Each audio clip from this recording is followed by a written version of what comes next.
Hello friends, welcome to brain engineers. तो आज हम इस वीडियो में हम शुरू करने जा रहे हैं हमारी एक नई सीरीज़। तो इस सीरीज़ में हम क्या करेंगे, हमारी जो एक बुक है, एक competitive book of agriculture by name Rai Sunda. तो नेम राय सुंडा के नाम से इस बुक को जाना जाता है। तो उस बुक को हम कंप्लीट करेंगे, पूरी की पूरी बुक हम कंप्लीट करेंगे वन लाइनर क्वेश्चंस के through. Okay, one liner question जो भी बनेगा हर एक टॉपिक से, तो वो हम उठा के इस वीडियो में आपके साथ डिस्कस करेंगे। तो आई होप कि ये वीडियो और ये सीरीज़ हमारी आपके लिए बहुत ज़्यादा हेल्पफुल रहेगी।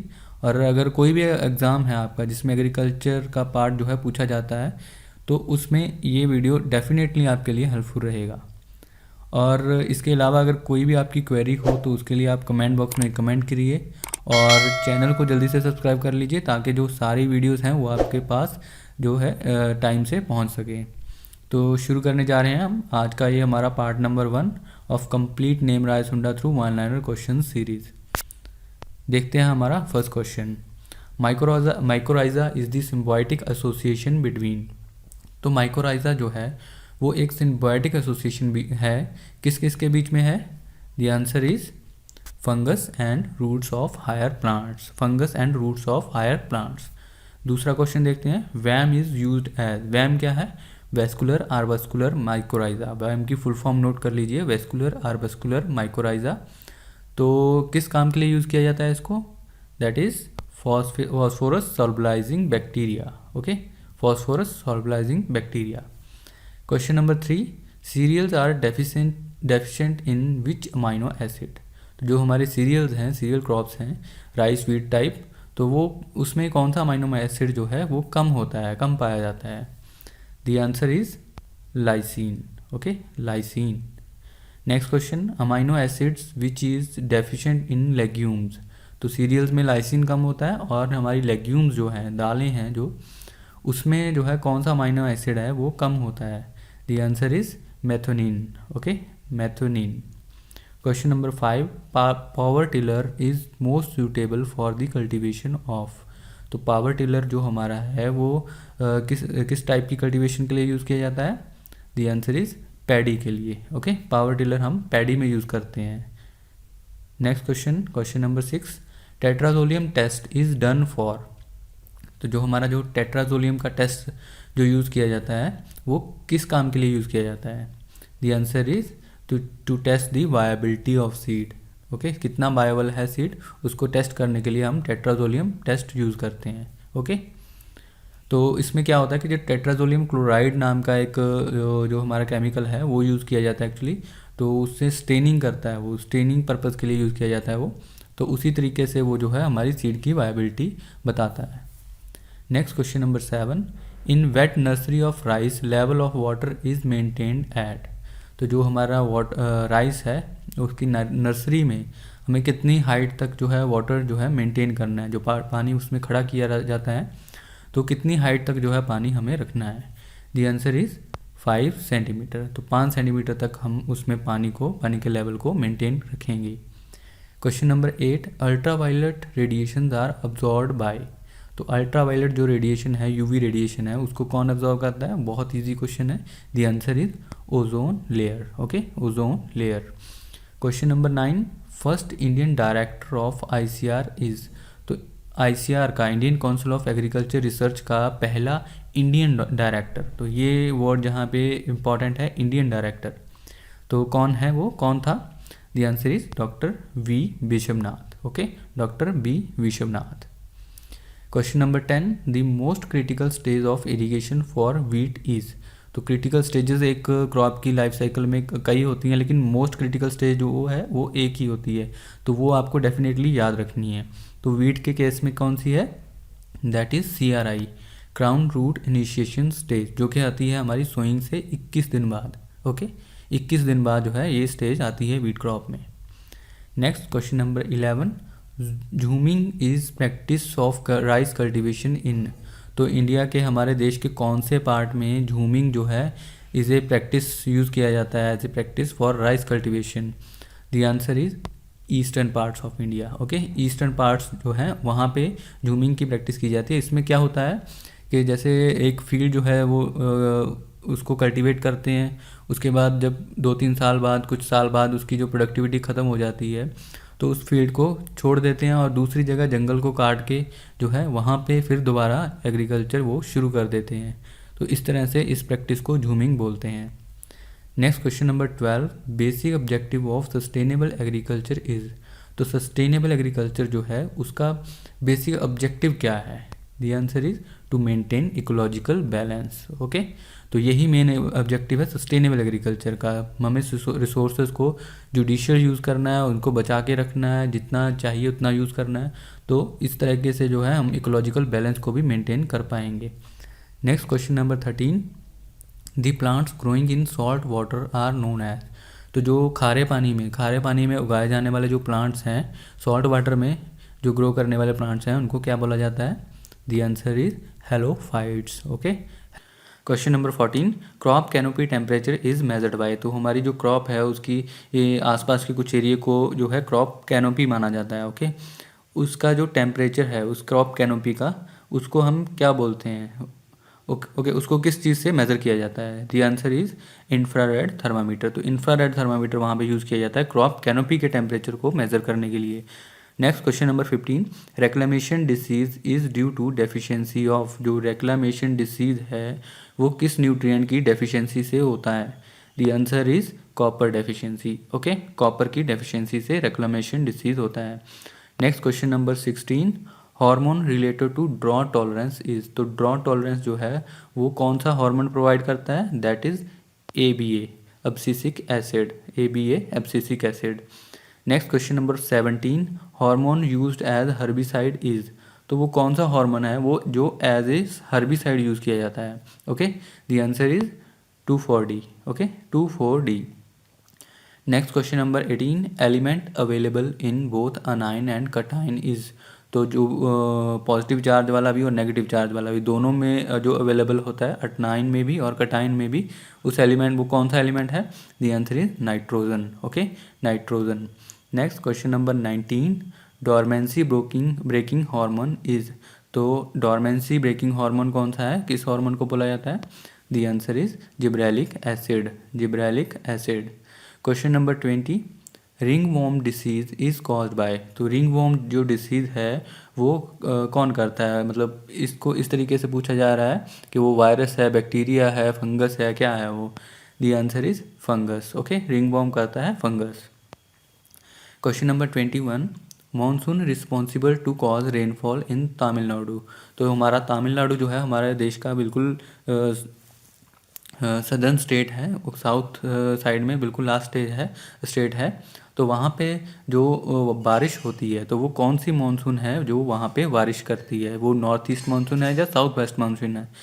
The answer is north east monsoon. Okay, north east monsoon. Next question number 22, stress hardening in plants is achieved by. तो प्लांट्स में स्ट्रेस हार्डनिंग के लिए क्या किया जाता है? The answer is ABA। तो ABA जो हमारा हार्मोन यूज़ किया जाता है एब्सिसिक एसिड, स्ट्रेस हार्डनिंग के लिए। Next question number 23, maximum permissible limit of biuret in urea is. तो यूरिया जो हमारा है उसमें बाईयूरेट की कितनी जो है एक लिमिट जो है परमिसिबल है, उससे ज़्यादा नहीं होना चाहिए, उतने तक जो है हम जो है उसको ले सकते हैं। The answer is 1.5%। तो 1.5% से ज़्यादा बाईयूरेट कंटेंट नहीं होना चाहिए यूरिया में। Next question number 24, carbon content in organic matter is. तो ऑर्गेनिक मैटर जो है हमारा, ऑर्गेनिक मैटर में कार्बन कंटेंट कितना होता है? The answer is 58%। तो इसको यहाँ पे ये आप कमेंट बॉक्स में एक कमेंट करके बताइए कि ऑर्गेनिक मैटर को अगर हम ऑर्गेनिक कार्बन में निकालना है, ओके, तो उसके लिए हम किस फैक्टर से उसको जोड़ेंगे? ओके, कौन सा फैक्टर वहाँ पे यूज़ करेंगे? तो इसका आंसर आप कमेंट बॉक्स में बताइए। Next question number 25, bio fertiliser use in wheat is. तो वीट में, वीट की हमारी जो क्रॉप है उसमें कौन सा बायो फर्टिलाइज़र यूज़ किया जाता है? The answer is azotobacter. Okay, azotobacter. Azotobacter use किया जाता है वीट में। Next question number 26, bio fertiliser used in sorghum and grasses is. तो सॉर्गम की क्रॉप और ग्रासेस में कौन सा बायो फर्टिलाइज़र यूज़ किया जाता है? The answer is azospirillum. Wheat में है एजोटोबैक्टर और सॉर्गम में कौन सा है, azospirillum. Next question number 27, vertical mulch is used in which type of soil. तो कौन सी सॉयल में वर्टिकल मल्च यूज करते हैं हम, okay. The answer is black cotton soils, okay, black cotton soils. Question number 28, criteria of essentiality is given by. तो criteria of essentiality किसने दिया था, the answer is Arnon and stout, okay, Arnon and stout ने दिया था criteria of essentiality इन 1939, 1939 में। Next question number 29, the optimum spacing for wheat is. जो wheat हम अगर ग्रो कर रहे हैं तो उसके लिए ऑप्टिमम स्पेसिंग कितनी है, ओके, कितने सेंटीमीटर को माना जाता है। The answer is 22.5, 22.5, 22.5 centimetre optimum spacing for wheat. Next question number 30, the non traditional area for cultivation of wheat is. तो वीट की कल्टीवेशन के लिए नॉन ट्रेडिशनल एरिया कौन सा है, मतलब यहाँ पे पहले क्रॉप जो है वीट की ग्रो नहीं की जाती थी। The answer is eastern India, okay, eastern India. Next question number 31, major phosphorus fertiliser commonly used in India is. तो कौन सा फॉस्फोरस फर्टिलाइजर है जो कॉमनली यूज़ किया जाता है इंडिया में। The answer is DAP, di ammonium phosphate, okay, di ammonium phosphate. Question number 32, bio fertiliser more suited for sugar cane is. तो शुगर केन में सबसे जो कौन सा बायो फर्टिलाइजर यूज़ किया जाता है, जैसे वीट में हमने पढ़ा था अजोटोबैक्टर यूज़ किया जाता है, सॉर्गम में एजोस्पाइरिलियम यूज़ किया जाता है, उसी तरीके से शुगर केन में कौन सा यूज़ किया जाता है, द आंसर इज एजोटोबैक्टर। तो जो वीट में है वही शुगर केन में है। Next question number 33, depth of sowing for soybean seed is. तो जब सोयाबीन को हम ग्रो कर रहे हैं तो कितनी डेप्थ पे उसकी सोइंग करनी चाहिए। The answer is 3 centimetre, okay, 3 centimetre.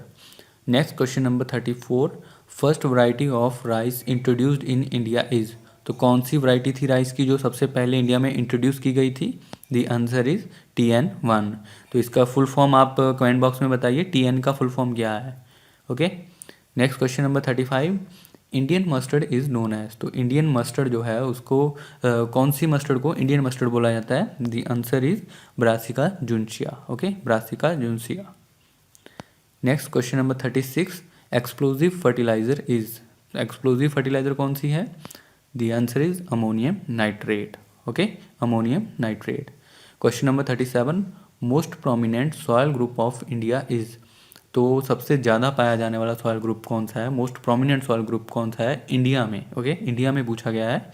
The answer is alluvial soil. Alluvial soil जो है सबसे ज़्यादा पाई जाती है इंडिया में। नेक्स्ट क्वेश्चन नंबर 38, इन SSP single super phosphate sulphur contains, okay, कितना सल्फर है इसमें, दैट इज 12%। SSP में सिंगल सुपर फॉस्फेट में सल्फर कंटेंट, यहाँ पे कंटेन्स नहीं कंटेंट आना चाहिए था, कितना कंटेंट है, that is 12%। Next question number 39, और यहाँ पे जो 38 क्वेश्चन में है, जैसे सल्फर कंटेंट आपसे पूछा गया था, इसका आंसर 12% है, लेकिन इसमें फॉस्फोरस कितना है ये आप कमेंट बॉक्स में बताएंगे, ओके, कमेंट बॉक्स में बताइए इसमें। Next question number 39, which micronutrient is deficient in Indian soil. तो इंडियन सॉयल जो है हमारी उसमें सॉयल में जो कौन सा माइक्रोन्यूट्रिएंट है जो डेफिशिएंट है, जो कम पाया जाता है। The answer is zinc, okay, zinc जो है डेफिशिएंट है। Next question number 40, which macronutrient is deficient in Indian soil. तो पहले हमें अगर पूछा जाए माइक्रोन्यूट्रिएंट तो वो है हमारा जिंक, और अगर पूछा जाए मैक्रोन्यूट्रिएंट तो वो है हमारा नाइट्रोजन, ओके, नाइट्रोजन और जिंक जो है वो डेफिशिएंट है in Indian soils. Next question number 41, spike tooth harrow is a type of implement. तो स्पाइक टूथ हैरो जो है वो कौन सा इम्प्लीमेंट है, दैट इज़ सेकेंडरी टिलेज। तो सेकेंडरी टिलेज के लिए यूज़ किया जाता है spike tooth harrow. Next question number 42, most widely used material for correcting soil acidity is. तो सॉइल एसिडिटी को अगर हमें सही करना है, ओके, एसिडिटी को रिमूव करना है सॉइल की, तो उसके लिए मोस्ट वाइडली यूज्ड मटेरियल क्या है, सबसे ज़्यादा किस चीज़ को यूज़ किया जाता है सॉइल एसिडिटी को हटाने के लिए। The answer is lime. Okay, तो लाइम डाला जाता है एसिडिटी को रिमूव करने के लिए। Next question number 43, diara cultivation method is followed in. Okay, diara या डायरा जो भी आप प्रोनाउंस करें इसको, डायरा कल्टीवेशन मेथड जो है किस में यूज़ किया जाता है, कौन सी क्रॉप में, that is in cucurbits. Okay, cucurbits में यूज़ किया जाता है diara cultivation. Next question number 44, CN ratio of organic matter is. CN ratio क्या है, carbon nitrogen ratio. Okay, CN ratio organic matter की पूछी गई है हमसे। The answer is 10:1। Okay, 10:1। Next question number 45, national seed act was passed in. तो national seed act वो कब पास किया गया है, the answer is 1966। Seed act जो है 1966 में पास किया गया है। Next question number 46, national seed corporation found in, मतलब यहाँ पे आना चाहिए था किस साल में जो है नेशनल सीड कॉरपोरेशन बनी है। Okay, founded in 1963। तो ये दोनों आप याद रखना है, सीड कॉरपोरेशन और सीड एक्ट। तो सीड कॉरपोरेशन पहले बनी थी 1963 में, उसके बाद सीड एक्ट आया। जनरली क्या होता है, कुछ भी अगर कोई बनता है, कोई भी ऑर्गेनाइजेशन बनती है जैसे, तो उसमें पहले एक्ट बनता है, उस एक्ट के अंडर जो है बनती है। लेकिन यहाँ पे आपको ध्यान रखना है कि नेशनल सीड कॉरपोरेशन बनी थी 1963 में और नेशनल सीड एक्ट आया है 1966 में। Next question number 47, root promoting hormone is. तो रूट प्रोमोटिंग हार्मोन कौन सा है, the answer is IBA, indole butyric acid. Okay, IBA। Question number 48, flower and fruit setting hormone is. Flowering और fruit setting में कौन सा हार्मोन जो है हेल्पफुल है, the answer is NAA, naphthalic acetic acid. Okay, NAA जो है flowering and fruit setting के लिए यूज़ किया जाता है। Next question number 49, bench terracing is done when the slope is more than. तो बेंच टेरेसिंग जो है वो कब यूज़ की जाती है, जब हमारा स्लोप जो है कितने % से ज़्यादा है। Okay, the answer is 15%। अगर 15% से ज़्यादा है, मतलब 16 से 33% के बीच में अगर हमारा स्लोप है तो वहाँ पे हम बेंच टेरेसिंग यूज़ करेंगे। ओके, नेक्स्ट आज का हमारा last question, question number 50, mass per unit volume is known as. तो मास पर यूनिट वॉल्यूम एक फार्मूला टाइप है, ये फार्मूला है। मास पर यूनिट वॉल्यूम क्या है, the answer is bulk density. Okay, bulk density. तो यहाँ पे जो बल्क डेंसिटी है वो नॉर्मल सॉइल की कितनी होती है वो हमें कमेंट बॉक्स में बताइएगा आप। ओके, तो ये था हमारा आज का फर्स्ट वीडियो। आई होप कि ये आपके लिए बहुत हेल्पफुल रहा होगा और आपको अच्छा लगा होगा। ओके, और आप हमें हमारे टेलीग्राम ग्रुप में हमें ज्वाइन कर सकते हैं या इंस्टाग्राम पे हमें फॉलो कर सकते हैं। यहाँ इसका जो लिंक है आपको डिस्क्रिप्शन में मिल जाएगा। ओके, तो वीडियो अगर आपको अच्छा लगा तो वीडियो को लाइक कीजिए, शेयर कीजिए और जल्दी से चैनल को भी सब्सक्राइब कर लीजिए। बाकी और भी वीडियोज़ आपके लिए आने वाले हैं। ओके, तो मिलेंगे नेक्स्ट वीडियो में। Thank you.